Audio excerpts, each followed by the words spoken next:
জ্বালানি তেলের সংকট নিয়ে আরও জানাতে রাজধানীর আসাদ গেট থেকে যোগ দিচ্ছেন আমাদের সহকর্মী মেহেদী হাসান। মেহেদী, রাজধানীর আসাদ গেটে যে ফুয়েলিং স্টেশনে আপনি আছেন সেখানকার চিত্র আপনি কেমন দেখছেন?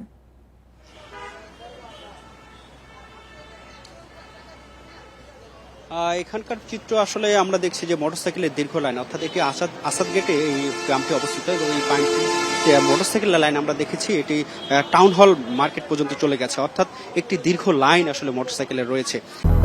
200-র বেশি সার্ভিস ও ফিচারে লেনদেনের সব বিকাশ অ্যাপে সম্ভব।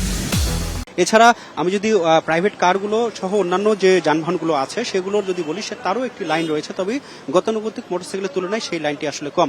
এবং এখানে যারা তেল নিতে আসছেন তাদের সঙ্গে আমরা কথা বলেছি, তারা বারবার যেটি বলছেন যে তাদের আসলে দীর্ঘক্ষণ লাইনে দাঁড়িয়ে থেকে যে যৎসামান্য তেল তারা পাচ্ছেন, এটিতে আসলে তাদের পুরো দিনের চাহিদা আসলে মিটছে না। তারা বলছেন যে তাদের যে কর্মঘণ্টা নষ্ট হচ্ছে দীর্ঘ সময় লাইনে দাঁড়িয়ে থেকে, সেই কর্মঘণ্টার দাম আসলে এই তেলের থেকে অনেক বেশি।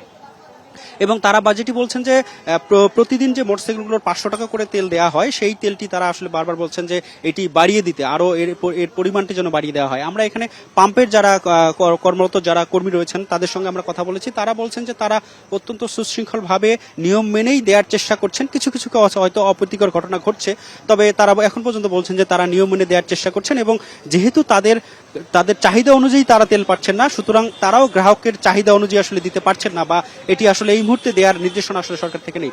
তবে আরেকটি বিষয় বলে রাখি, এখানে আমরা দেখেছি যে সরকার জ্বালানি মন্ত্রণালয় যে নতুন একটি অ্যাপস চালু করেছে, যার মাধ্যমে আসলে পেট্রোল পাম্পের তেল নেওয়ার ক্ষেত্রে কিউআর কোড স্ক্যান করে দেওয়ার, সেটি আমরা এখানে একটি বুথ দেখেছি এবং এই বুথে আমরা দেখেছি যে অনেক যারা এখানে তেল নিতে আসছেন তারা এই বুথে আসছেন, তারা খোঁজখবর নিচ্ছেন।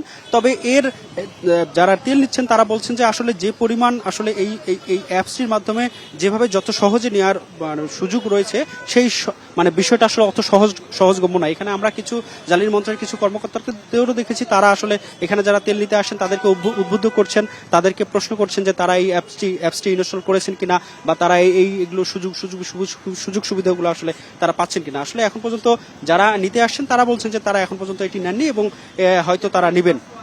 এছাড়া আমি যদি ওভারঅল সিচুয়েশন এই মুহূর্তে পরিস্থিতি আপনাদেরকে বলি, তাহলে এখন পর্যন্ত সুশৃঙ্খলভাবেই এখানে আমরা দেখেছি তেল নিচ্ছে এবং মোটরসাইকেলের আমরা দেখেছি দীর্ঘ লাইন রয়েছে, তবে দীর্ঘক্ষণ আসলে তাদের দাঁড়িয়ে থাকতে হচ্ছে।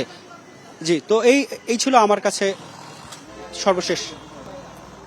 রাজধানীর আসাদ গেটের ফুয়েলিং স্টেশন থেকে জানাচ্ছিলেন আমাদের সহকর্মী মেহেদী হাসান।